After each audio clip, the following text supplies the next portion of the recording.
Hallo, Grüß nach London. Wir sind hier ein Video für die deutsche Musik. Ja? Und viel Grüß nach unseren Freunden St. Pauli Hamburg, FC St. Pauli. Und ich muss sagen, wir haben sehr, sehr gute Musik von Deutschland und meine Tochter Neve und ich, wir wollen für sie helfen. Okay, so what we're going to do now is going to show some albums that mean a lot to us. I lived in Hamburg for 8 years. I'm a massive St. Pauli fan.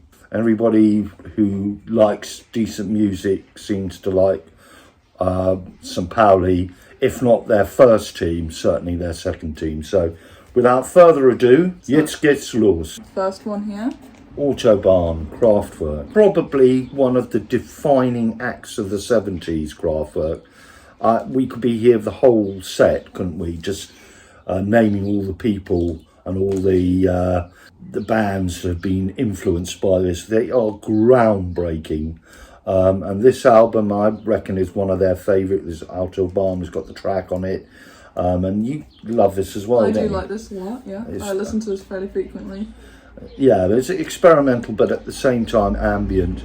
And it's an absolute groundbreaking album. And for us, it is a necessity as not one of the greatest German bands ever, Kraftwerk, but one of the greatest bands ever. Yeah, so they're good. There we go. Autobahn by Kraftwerk. And this is actually a coloured pressing because today is Friday and I've switched around my video schedule because I wanted to do the vinyl thing on Monday, so I'll try and incorporate something vinyl related into this. But this is a coloured pressing from, I think, when we played this last.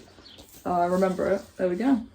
Oh yeah, lovely. That's matches the beautiful cover. Blue colour. So number 2. Second one, we're going to come to this is Yeti by Amundol. So this is obviously a few years before Kraftwerk. This is sort of the turn of the 60s, early 70s. Amundol were an extraordinary band because they're basically a hippie commune, but they were into very much sort of psychedelic rock and very progressive rock, as a lot of German bands were.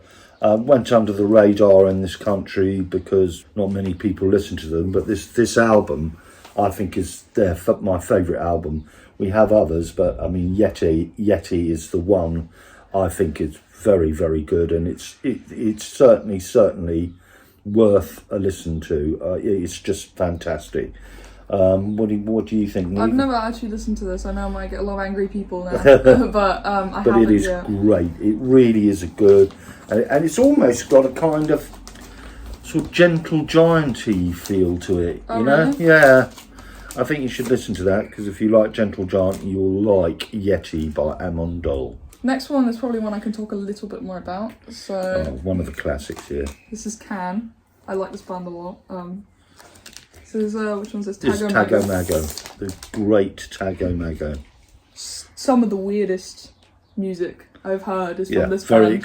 You could say it's very experimental, but couldn't you? Weird doesn't always mean bad. I like the phrase weird but wonderful. Yeah. Weird and wonderful. And that's what this is. For me, I'm getting more into the kind of weirder, probably good parts of that European progressive rock, you know, things like Can and Magma, who are French. Yeah. I'm not talking about in this video. And of course the Italians, PFM, yeah. Yeah, and they've been a different sound altogether, but this is a great group. I love experimental music a lot, and so do you, so I think this is one that we both love a lot. It is I think fantastic. You showed me this one as well. And some trivia, during the making of OK Computer by Radiohead, they were actually listening to a lot of this album. They were, the Radiohead were really inspired by this album. It's just fantastic, and again, just a little bit of trivia here.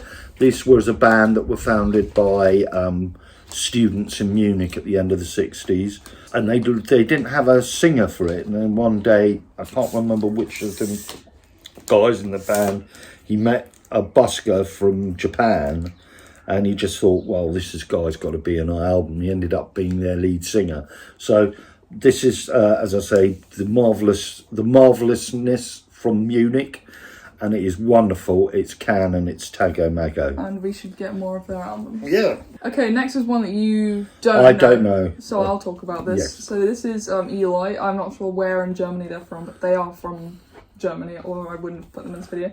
This is Ocean, and it's got such a great cover, first of all, and the music isn't half bad either. It opens with Poseidon's Creation, which is a very proggy name for a track, isn't it? The whole kind of gods and mythology and all that stuff. It's something I'm interested in.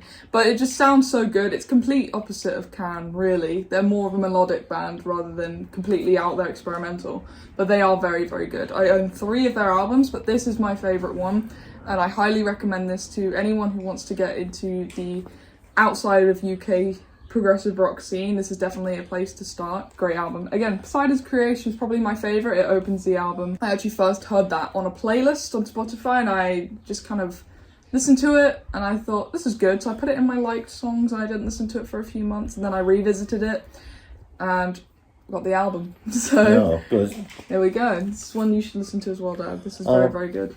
Next one is going back to stuff that I'm not very familiar with. Almost going back to the sort of like the beginning of it all, really. This is the wonderfulness that is Ashra Temple, yeah?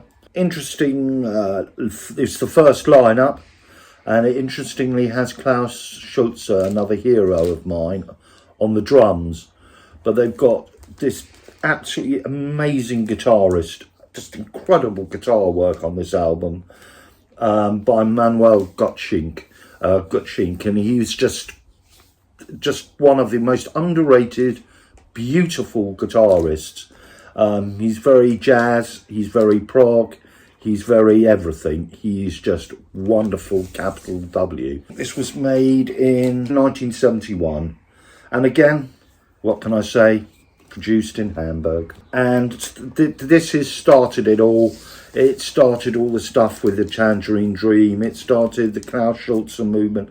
I'm sure that the lads from Dusseldorf, Kraftwerk, listened to Ashra Temple when they were students as well. So this is a groundbreaking, beautiful album. Great album cover. Yeah, it's quite proggy, isn't it? Yeah, it's Ashra Temple. And this is the title album, Ashra Temple. So self-titled. Self-titled album. This isn't my favourite German album. This album is one of my favourite albums in any genre of music, in any part of the world. In short, genius. This is Mirage by Klaus Schulzer. I can go on for about 2 hours on how brilliant this is. It takes place in 2 parts. One which is, I think the crystal is. What's the first part of it? It's not the Crystal Lake is second. So yeah, the Velvet Voyage starts off the album. I mean, it's completely and utterly instrumental. It's just there's no singing it whatsoever. So Velvet Voyage, it starts off with this plunging note of vastness. And just, I'm afraid to say, depression.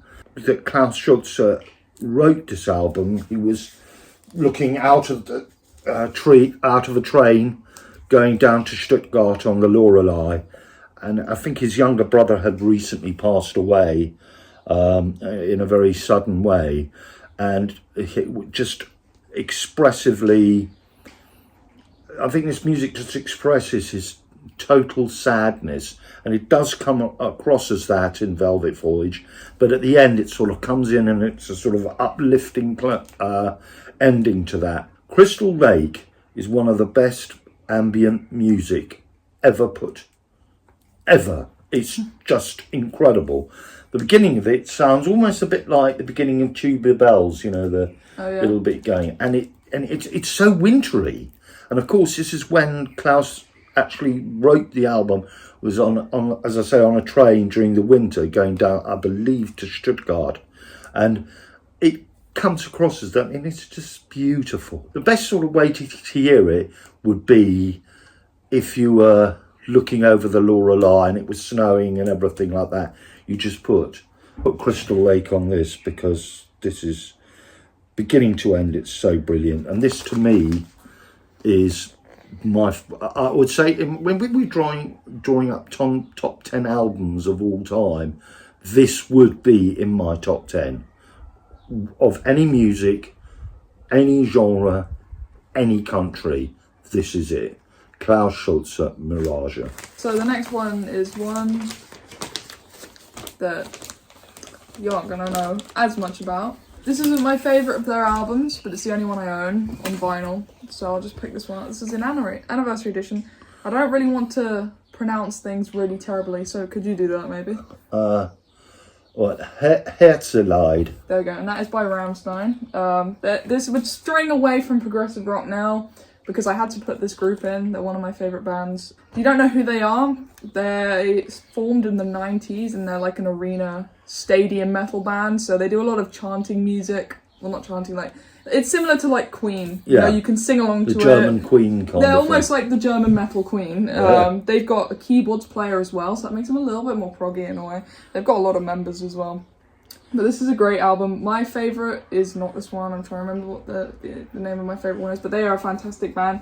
Electronic metal kind of. I think the term is industrial metal if you want to get specific. Yeah. But they are very, very good. If you don't really like metal, you won't really like them that much. But they are very fun and they're very good. They're all sung in German, by the way. I think they only have a couple of songs that are sung in English. But you can sing along to them very good. And I know a few people who've seen them live. You know who really loves Ramstein? Mum. Yeah, she Mum loves Ramstein. Oh, well, I'm not surprising because she loves Queen so much. Yeah, but it took me by surprise because I didn't think Mum would be the kind to like that kind of really hard metal stuff. Well, no, there's definite anthemic. I mean, I've to be honest, I'm absolutely 100% not surprised that she likes it.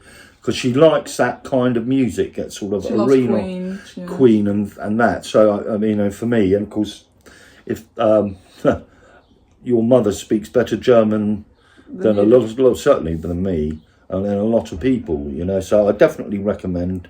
They are good. I think you don't like them as much, but No, I know it's you not like. my sort I of know thing. you like a couple of this things. Yeah, I mean, Deutschland, I love That's that. a great song. That was Great the single song. from their new album, which is actually very, very good. Anyway, I digress. This is a great album, but definitely check them out if you like metal and if you like electronic music. I'm pretty sure that this band are inspired by a lot of the bands that we've already talked about. They would have certainly been definitely influenced by Kraftwerk. I think Without so, any yeah. doubt. But they are very good. Should I do the honourable mention first? Yeah, okay. So, honourable mention, this might come as a surprise to people. I know you don't like them, but the very, very, very early Scorpions stuff is very good. It's very proggy, more classic rock stuff than the kind of 80s stuff, which is a bit more kind of stadium arena rock, which I like some of it, but I'm definitely more of a fan of the really, really early Scorpions. Stuff. Don't get me wrong, they're good musicians, just not really not your my thing. No, I mean, I'll show you some of the really, really. I'm talking early 70s here. Like they've been going for a while, but the early stuff is definitely what I like. Unfortunately, I haven't got any Scorpions albums to show you because I don't have any. They are good. They've got some really great songs and some great stuff going on. And I'll also give an honourable mention. I know, strictly speaking, there were American musicians on it, but it's the brainchild of Klaus again, and that would be Transfer Station Blue, which was made in the 80s. It was him with Michael Shreve and Michael's brother Kevin. If it's again another instrumental album, it's got amazing. Well, Mike Shreve is bar none my favourite drummer. He's up there with the Neil Pearts and the John Bonhams of this world. He's just amazing, and to be honest, Mickey Hart. I had to get that in. So I say it's a single album. It's not that particularly long, but it's beautiful, and it's got Klaus Schulzer's just wonderful keyboards, absolutely wonderful. So that we do have it, but I'm just sticking in as a honourable mention. Transfer Station Blue by Klaus Schulzer and Michael Shreve and Kevin Shreve. So we're on to the very, very, very last album for today. And guess who it is? And don't worry, if you're still here, then please don't write in the comments, where is this band? Because I know there's going to be people who say that because we've left them till last. Tangerine Dream. Literally a dream of music. This was a band that was obviously doing very well in Germany, and they created a lot of good music like Zeit and things like that. but then Richard Branson came along, being the sort of very clever musical Svengali as such. He'd all, on the back of his enormous success with Tubular Bells and Michael Oldfield, went over to Germany and saw them immediately, and quite rightly so, signed them up to a 3 or 4 album deal, of which that is the first one. Sometimes they say you save the best till last. In this case, the best happened first. And that is not to say that Ricochet, Rubicon are not absolutely wondrously beautiful albums, but there's something about this album, Phèdre, that is just magnificent. It's not just the title track, but also the seaside ambience of the second side. Mysterious Semblance at the Strand of Nightmares. Oh, what a track that is. It's just beautiful. And, you know, Edgar Froese, I think it was his brainchild with Peter Baumann as well, but this is just a wonderful, wonderful, wonderful album. And if not saved the best till last, I think we've saved almost the best till last.